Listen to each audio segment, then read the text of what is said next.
আওয়াজ শুনেই নিশ্চয়ই বুঝতে পেরেছেন যে এই প্যাটিসটা কতটা ক্রিস্পি হয়েছে। আর এই প্যাটিসটা তৈরি করতে আপনাদের না লাগবে কোনো ঘি, বাটার বা ডালডা। আর কোনো রকমের ওটিজি বা মাইক্রো ওভেন ইউজ না করে আপনারা এত সুন্দর প্যাটিস তৈরি করে নিতে পারবেন। তো চলুন দেখিয়ে দিই কী করে এই প্যাটিসটা তৈরি করতে হবে।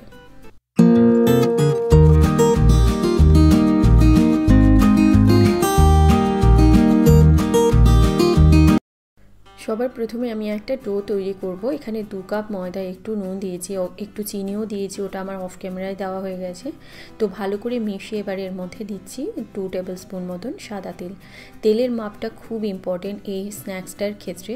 তো আপনারা কি করে বুঝবেন যে তেলের পরিমাণটা ঠিক আছে? ভালো করে ময়দার সঙ্গে তেলটা মিশিয়ে এরকম হাতের মুঠো করে দেখবেন, যদি জড়ো জড়ো হয়ে যায় বুঝবেন তেলের মাপটা একদম ঠিক আছে। যদি মনে হয় যে না গুঁড়ো হয়ে যাচ্ছে, সেক্ষেত্রে আর একটু তেল লাগতে পারে। দেখুন এখানে আমার তেলের মাপটা একদম ঠিক আছে। তো আপনারা চাইলে তেলের পরিবর্তে গলানো ঘি বা গলানো বাটার ইউজ করতে পারেন এই রেসিপিতে, তবে আমি আজকে তেল দিয়েই পুরোটা করব। এর মধ্যে এবারে রুম টেম্পারেচারে থাকা জল, মানে নর্মাল জল দিয়ে একটা সফট ডো তৈরি করব। এই ডোটা যেন অতিরিক্ত শক্ত না হয়, আবার যেন খুব বেশি নরম একদম ল্যাদে ওরকমও না হয়।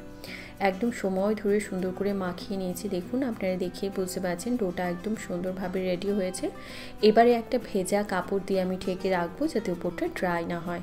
ততক্ষণে আমি পুর রেডি করব। এখানে একটা সেদ্ধ আলু নিয়েছি, একটু গ্রেট করা গাজর, এখানে সুইট কর্ন রয়েছে, আর এখানটায় ক্যাপসিকাম নিয়েছি। তো আপনারা যেই সবজি ইউজ করবেন সেগুলো আপনাদের ইচ্ছা অনুযায়ী ইউজ করতে পারেন। তো সবার প্রথমে একটু সাদা তেল গরম করে এর মধ্যে দিয়ে দিচ্ছি পেঁয়াজ কুচি। তো এই পেঁয়াজ কুচিটা একটু হালকা করে ভাজবো। এর সঙ্গে দিয়ে দিচ্ছি লঙ্কা কুচি। আপনারা নিরামিষ দিনে করতে চাইলে পেঁয়াজটা স্কিপ করে দিতে পারেন, বাদ বাকি পুরো সেম রেখে। তো এবারে এর মধ্যে পরিমাণ মতো নুন দিয়ে দিলাম, দিয়ে দিচ্ছি সমস্ত সবজি। এই গাজরটাকে বড় কোনো গ্রেটার দিয়ে গ্রেট করে নেবেন, তাহলে খুব ইজি হবে। আর আপনারা ক্যাপসিকাম চাইলে একটু কুচিয়ে বিনস দিতে পারেন এর মধ্যে। তো এই সমস্ত সবজিগুলোকে একটু মিডিয়াম আঁচ করে ভাজতে হবে।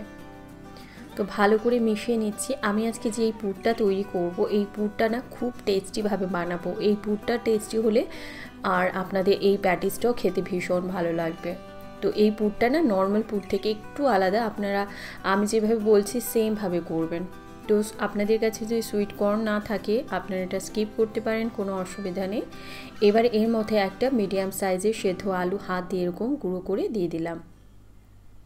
এরকম হাত দিয়ে ম্যাশ করে দিলাম। এটাকে একদম মিহি করার দরকার নেই আলুটাকে। তো এবারে ভালো করে মিশিয়ে দেবো এই সবজিটার সঙ্গে। এই আলুটা দিলে এটার মধ্যে টেস্টও বাড়াবে আর একটু বাইন্ডিংয়ের মতন কাজ করবে, ভালো হবে আর কি। তো অল্প করে একটু আলু দেবেন। এবারে এর মধ্যে আমি দিয়ে দিচ্ছি গোলমরিচের গুঁড়ো, হাফ টিস্পুন মতন গোলমরিচ দিচ্ছি, আর দিয়ে দিচ্ছি চিনি হাফ টিস্পুন মতন, হালকা একটু মিষ্টি মিষ্টি যেন হয়। এবারে ভালো করে মিশিয়ে নেব। আপনারা যদি মনে করেন যে চিকেন প্যাটিস বানাতে চান, সেক্ষেত্রে চিকেন প্যাটিসও তৈরি করতে পারেন। আমি অনেক রেসিপি শেয়ার করেছি, ওইভাবে পুরটাকে রেডি করে করতে পারেন। এবারে এই পুরটার মধ্যে আমি 1 টেবিল স্পুন মতন ময়দা দিয়ে দিচ্ছি। ময়দা দিয়ে এটাকে একটু এই সবজির সঙ্গে ভাজবো যাতে করে এর কাঁচা গন্ধটা চলে যায়। তারপর এর মধ্যে অল্প পরিমাণ দুধ দিয়ে দিচ্ছি। এই দুধটা দিয়ে এই পুরটাকে এইভাবে রেডি করলে না এই পুরটা অনেক বেশি টেস্টি, মানে হোয়াইট সস যেরকমভাবে আমরা বানালে একটা ক্রিমি একটা ব্যাপার আসে, টেস্টটা খুব ভালো লাগে আর কি। তো সেই জন্য আপনারা এইভাবেই করবেন। এর মধ্যে 1 টেবিল স্পুন মতন টমেটো সস দিয়ে এবারে ভালো করে মিশিয়ে আমি পুরটাকে নামিয়ে নেব। আপনাদের কাছে ধনে পাতা যদি থাকে অবশ্যই দেবেন, আমার কাছে এই মুহূর্তে নেই। আর চাইলে আপনারা একটু স্প্রিং অনিয়নের সবুজ অংশটা দিয়ে ওটাকে মিক্স করে নামিয়ে নিতে পারেন। তো পুরটাকে এবারে নামিয়ে আমি ঠান্ডা করে নিয়েছি। এবারে আমি ডোটাকে রেডি করব। এখানে দেখুন যে ডোটা তৈরি করে রেখেছিলাম তার থেকে ছোট ছোট করে 10টা লেচি করব। এটা নির্ভর করছে আপনারা কতটা পরিমাণ ময়দা আপনারা নিয়েছেন তার উপরে। যতটা বেশি লেচি করবেন ততটা লেয়ার আসবে। এবারে আলাদা একটা বোলের মধ্যে বেশ খানিকটা সাদা তেল আর 2 টেবিল স্পুন মতন কর্নফ্লাওয়ার খুব ভালো করে ঘন এরকম ঠিক একটা ব্যাটার তৈরি করে নিতে হবে। এবারে একটা করে লেচি নেব, তারপর ময়দার সাহায্যে এটাকে খুব ভালো করে বেলে নেব পাতলা করে। মানে এই রুটিটা আপনারা চেষ্টা করবেন যতটা সম্ভব পাতলা করে বেলা যায়, তাহলে অনেক ক্রিস্পি হবে, খুব ভালো হবে। আর এটা অবশ্যই ময়দা দিয়েই বেলবেন, তেল দিয়ে কিন্তু বেলা যাবে না। আর চেষ্টা করবেন প্রতি কটা রুটি যেন একই সাইজের হয়। দেখুন এই রুটিটা আমি কতটা পাতলা করে বেলেছি, আমার হাত দেখা যাচ্ছে। ঠিক এরকম পাতলা করেই আপনারা এই রুটিগুলোকে তৈরি করবেন। দেখুন আমি এখানে সব কটা রুটি আমি বেলে নিয়েছি। আর বেলে যখন এক জায়গায় রাখবেন অবশ্যই একটু ময়দা দিয়ে তারপর রাখবেন বা ছড়িয়ে রাখবেন, নইলে কিন্তু জড়ো হয়ে যাবে একসাথে। এবারে এই যেটা আমি ব্যাটারটা তৈরি করে রেখেছি, সেই ব্যাটারটা থেকে একটু করে নিয়ে পুরো রুটিটার সঙ্গে খুব ভালো করে এরকম করে লাগিয়ে দিতে হবে, সব দিকে যেন লাগে। আর এই ব্যাটারটা না আমার আরও একটু লেগেছিল, মানে আর একটু বানাতে হয়েছিল। তো এটা আপনারা কতগুলো রুটি নিয়েছেন সেটার উপরে নির্ভর করছে। এইভাবে পুরো রুটিটার মধ্যে এই ব্যাটারটা লাগিয়ে উপর দিয়ে ময়দা ছিটিয়ে দেব, তারপর উপরে আরেকটা রুটি দিয়ে দেব। এইভাবে এই প্রসেসটাকে রিপিট করতে হবে। আবারও এই রুটির উপরে দেব, আবার ময়দা ছেটাবো। এইভাবে করে করে সব কটা রুটি আমি এরমভাবে সাজিয়ে নিয়েছি।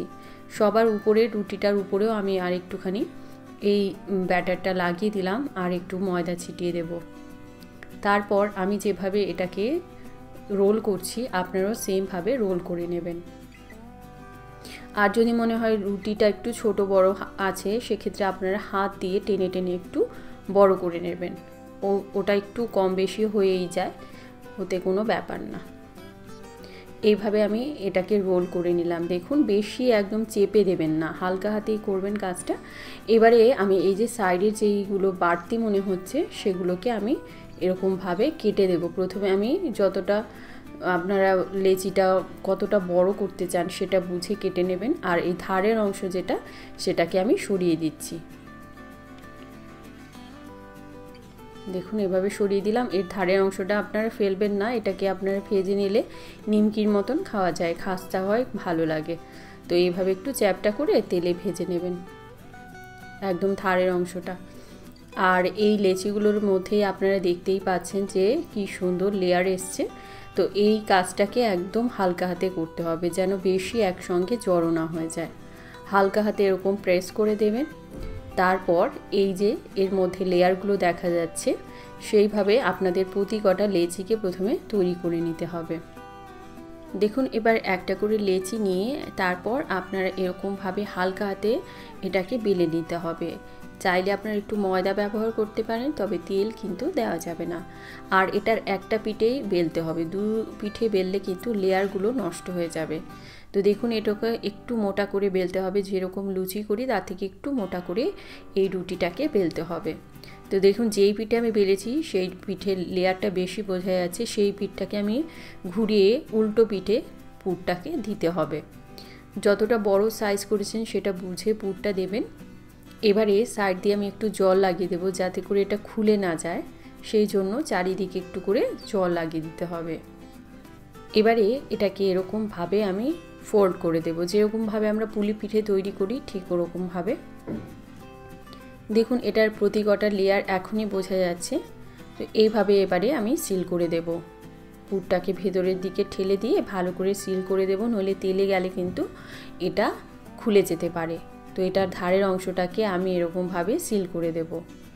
এবারে একটা কাঁটা চামচ দিয়ে এটাকে এরকমভাবে সিল করে দেব, তাতে করে আমার আর কোনো ভয়ের ব্যাপার থাকবে না যে তেলে গেলে এটা খুলে যাবে। এইভাবে আমি সমস্ত কটা স্ন্যাক্স তৈরি করে নেব। দেখুন কি সুন্দর হয়েছে, আপনারা এখনই বুঝতে পারছেন যে এর মধ্যে কি সুন্দর লেয়ার এসছে। আমি যেভাবে বললাম সেই স্টেপগুলো ফলো করে করবেন, খুব সুন্দর স্ন্যাক্স তৈরি হবে। এবারে এগুলোকে হালকা গরম তেলের মধ্যে দিয়ে ভাজতে হবে, যেরকমভাবে আমরা সিঙ্গারা তৈরি করি না, একদম হালকা গরম তেলের মধ্যে ছাড়ি, তারপর একদম লো আঁচে করে এটাকে সময় ধরে ভাজি, ঠিক সেইভাবে এগুলোকে ভাজতে হবে। এটা ভাজার সময় কিন্তু তাড়াহুড়ো করে চলবে না, আর চেষ্টা করবেন একটু বেশি তেলে করতে, তাহলে খুব সুন্দর হবে। যারা মনে করবেন এটাকে আপনারা ডিপ ফ্রাই করতে চান না, তারা আপনারা চাইলে উপর দিয়ে একটু বাটার বা অয়েল ব্রাশ করে আপনারা ওভেনে বা মাইক্রো ওভেনে বা ওটিজিতে বেক করে নিতে পারেন, কিন্তু সেক্ষেত্রে হয়তো বা এতটা সুন্দর লেয়ার খুলবে না। তো দেখুন এইভাবে আমি সমস্ত কটা স্ন্যাক্স ভেজে নিয়েছি। তো আপনারা দেখেই বুঝতে পারছেন যে এর উপরে লেয়ারগুলো কতটা সুন্দরভাবে খুলে গেছে। তো আপনাদের ভেঙেও আমি দেখাবো যে এটা কতটা ক্রিস্পি হয়েছে। তো এটা খেতে খুবই সুস্বাদু। আপনারা বাড়িতে আমি যেভাবে পুর বানালাম সেভাবে পুর বানিয়ে তৈরি করুন, আর এটাকে অবশ্যই টমেটো সসের সাথে সার্ভ করবেন, খুব ভালো লাগবে। কেমন লাগলো অবশ্যই কমেন্ট করে জানাবেন। ভালো লাগলে লাইক করুন, শেয়ার করুন, আর আমার চ্যানেলটিকে সাবস্ক্রাইব করবেন। ভালো খান, সুস্থ থাকুন।